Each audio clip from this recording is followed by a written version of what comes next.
FIFA World Cup Ceremony 2022. Outside the Bayt Stadium just before the opening ceremony of the 2022 World Cup, a phalanx of camels flanked the VIP entrance. Under the tight control of splendidly attired soldiers in white, they were there to provide a guard of honor for Tamim bin Hamad al-Thani, the Emir of Qatar, the evening's principal guest and the man who had sanctioned spending some £200 billion of his nation's fossil fuel wealth in order to arrive at this moment. FIFA World Cup Ceremony 2022 was an event designed, according to Marco Balic, its creative director, with a unique idea of encompassing an idea of bridging distances. A lot of ideas in that. Though this being a FIFA tournament, it began by referencing the vital idea of name-checking one of the organization's principal luxury goods manufacturers. As the World Cup itself was brought into the stadium by Marcel Desailly, who won it with France in 1998, the public address announcer told us it was being carried in a Louis Vuitton travel case specifically designed to showcase the legendary trophy. Amidst the glittering celebrations, Qatari youngster Ghanem Al Mufta captivated audience at Bayt Stadium during the FIFA World Cup Qatar 2022 opening Sunday. He enthralled the crowd while sharing the stage with Hollywood legend Morgan Freeman. Al Mufta, while encouraging dialogue on inclusion and diversity, quoted the Quranic verse, "O people! We created you from a male and a female, and we made you races and tribes, so that you may come to know one another. The best among you before Allah is the most righteous. Allah is knowing and aware." Surah Al-Hujurat, 13. Asked by Freeman, how can countries, languages and cultures come together if only one way is accepted, Al-Mufta said, "We were raised to believe that we were scattered on this earth as nations and tribes, so we could learn from each other and find beauty in differences. With tolerance and respect we can live together," he said while welcoming all to Qatar.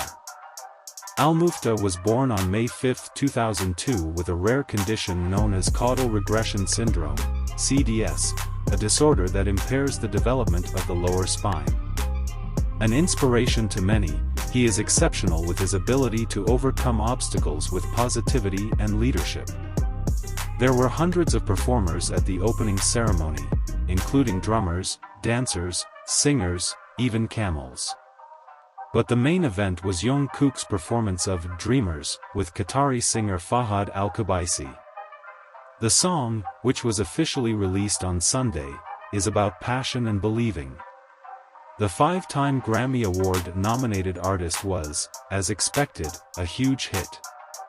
A fan at the opening game cheered for Jungkook more than for the action on the pitch, and even brought a flag to celebrate the K-pop star. Calvin Harris and Diplo are also expected to make an appearance during the FIFA fan festivals throughout the tournament. Another much-talked-about character is Laib, the official mascot of the Qatar 2022 World Cup. Laib comes from the metaverse of mascots, a parallel universe that cannot be described in words and everyone can imagine it as they wish.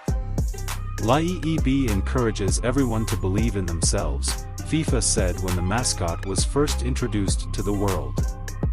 That was not the only mascot who was shown. Qatar made sure the ceremony was unique, but the host gave credit to previous World Cups by showing old mascots and even doing a remix of the previous World Cup anthems.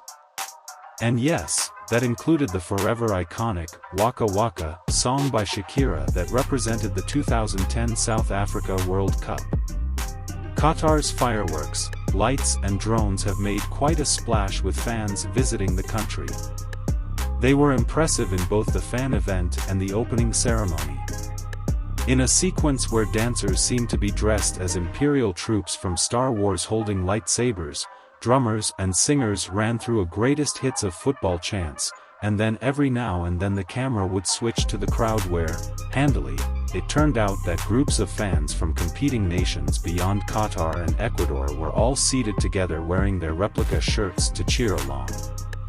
During the FIFA World Cup Ceremony 2022, the Qatari Emir Sheikh Tamim bin Hamad Al Thani was a popular figure with the crowd when he appeared, and he smiled broadly after there was a video montage sequence which showed him playing football as a young boy in the 1970s or 1980s.